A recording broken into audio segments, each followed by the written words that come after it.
निर्जला एकादशीला भीमसेनी एकादशी असेही म्हणतात। पौराणिक कथेनुसार पराक्रमी भीमसेन अन्नाशिवाय जगू शकत नव्हते, त्यामुळे महर्षी वेदव्यासांनी त्यांना वर्षभरातील सर्व एकादशींच्या व्रताचे लाभ मिळवण्यासाठी निर्जला एकादशीचे व्रत पाळण्याचा सल्ला दिला।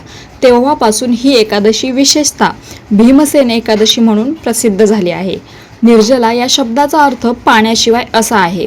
या दिवशी भक्त सूर्योदयापासून दुसऱ्या दिवसाच्या द्वादशीपर्यंत अन्न आणि पाणी या दोन्हींचे सेवन करत नाही। हा उपवास अत्यंत कठीण मानला जातो, पण त्याचे महत्त्वही तितकेच मोठे आहे। धार्मिक ग्रंथामध्ये असे सांगितले आहे की हे व्रत पाळल्याने मनुष्याची साचलेली पापे नष्ट होतात आणि भगवान विष्णूचा दिव्य आशीर्वाद प्राप्त होतो। आता बघूयात या वर्षीची निर्जला एकादशी कधी आहे। निर्जला एकादशी दरवर्षी ज्येष्ठ महिन्याच्या शुक्ल पक्षातील एकादशी तिथीला साजरी केली जाते। या शुभ दिवशी भगवान लक्ष्मी आणि नारायण यांची विशेष प्रार्थना केली जाते आणि दुसऱ्या दिवशी द्वादशी तिथीला विधीपूर्वक उपवास सोडला जातो। वैदिक पंचांगानुसार या वर्षी एकादशी तिथी 24 जून रोजी सायंकाळी 6:12 सुरू होईल आणि 25 जून रोजी रात्री 8:09 संपेल। उदयानुसार 25 जून रोजी तिथी निर्जला एकादशी व्रत पाळण्यात येणार आहे।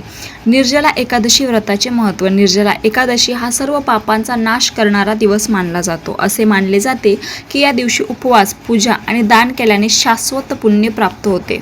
भगवान विष्णूच्या कृपेने भक्ताचे जीवन सुख, शांती, समृद्धी आणि आध्यात्मिक प्रगतीने परिपूर्ण होते। जे वर्षभरातील सर्व एकादशीचे उपवास करू शकत नाहीत त्यांच्यासाठी हा उपवास विशेष महत्त्वाचा आहे। शास्त्रामध्ये असे सांगितले आहे की एका निर्जला एकादशीचे फळ हे 24 एकादशींच्या उपवासांच्या फळा एवढे असते। निर्जला एकादशी पूजा महत्त्व। सकाळचे स्नान आणि संकल्प। ब्रह्ममुहूर्तावर उठून गंगाजल मिश्रित पाण्याने स्नान करा। स्वच्छ पिवळे किंवा पांढरे कपडे घाला। सूर्यदेवाची प्रार्थना करा आणि भगवान विष्णू समोर जलत्याग करण्याचा संकल्प करा। पूजास्थळाची तयारी। पूजास्थळ शुद्ध करून एक व्यासपीठ तयार करा। त्यावर पिवळे वस्त्र अंथरा आणि भगवान विष्णू व देवी लक्ष्मी यांची मूर्ती किंवा चित्र स्थापित करा। आता हे सर्व जरी माहिती मी देत असेल तरी ज्याच्या त्याच्या ऐपतीनुसार ज्याने त्याने पूजा करायची आहे। कोणी साधी पूजा केली तरी त्याला देव पावतो किंवा कोणी खूप जास्त करूनही त्याला देव काही प्रतिसाद देत नाही। त्याचा अर्थ एकच की आपला भाव महत्त्वाचा आहे, आपण किती करतो हे महत्त्वाचं नाहीये। भगवान हरीची पूजा। भगवान विष्णूला चंदनाचा लेप, तांदळाचे अखंड दाणे, पिवळी फुलं, उदबत्त्या आणि विशेषतः तुळशीचे पाने अर्पण करा। पंचामृताने अभिषेक करणे अत्यंत शुभ मानले जाते। मंत्र जप आणि पठण। दिवसभर भक्तिभावाने या मंत्राचा जप करा। ओम नमो भगवते वासुदेवाय या दिवशी विष्णू सहस्रनाम आणि भगवद्गीतेचे पठण करणे अत्यंत पुण्यकारक मानले जाते। भोग आणि आरती। देवाला केशर घातलेली खीर, फळे किंवा मिठाई अर्पण करून आरती करावी। निर्जला एकादशीला दानाचे महत्त्व। सनातन धर्मात दान हे सर्वोच्च पुण्यकर्मांपैकी एक मानले जाते। विशेषतः निर्जला एकादशीला केलेल्या दानामुळे अनेक पटींनी पुण्य मिळते। दानाच्या महत्त्वाचा उल्लेख करताना धार्मिक ग्रंथांमध्ये असे म्हटले आहे, दानामुळे स्वर्गप्राप्ती होते, आनंद मिळतो आणि मनुष्य या जगात व परलोकातही पूजनीय बनतो। या दिवशी कोणत्या वस्तूंचे दान करावे? निर्जला एकादशीच्या दिवशी खालील वस्तूंचे दान करणे अत्यंत शुभ मानले जाते।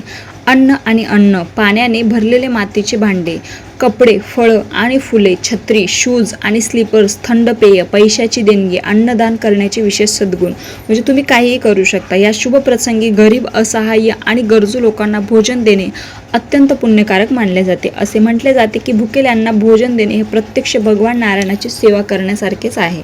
या दिवशी दिव्यांग मुलं, असहाय्य लोक किंवा गरीब कुटुंबांना अन्नदान करतो तर त्याला भगवान विष्णूचा विशेष आशीर्वाद मिळतो। पराणासाठी योग्य वेळ म्हणजे उपवास सोडण्यासाठी। द्वादशी तिथीला रीतिरिवाजानुसार निर्जला एकादशीचा उपवास सोडला जातो। स्नान, पूजा आणि दान केल्यानंतरच पाणी आणि अन्न ग्रहण करावे।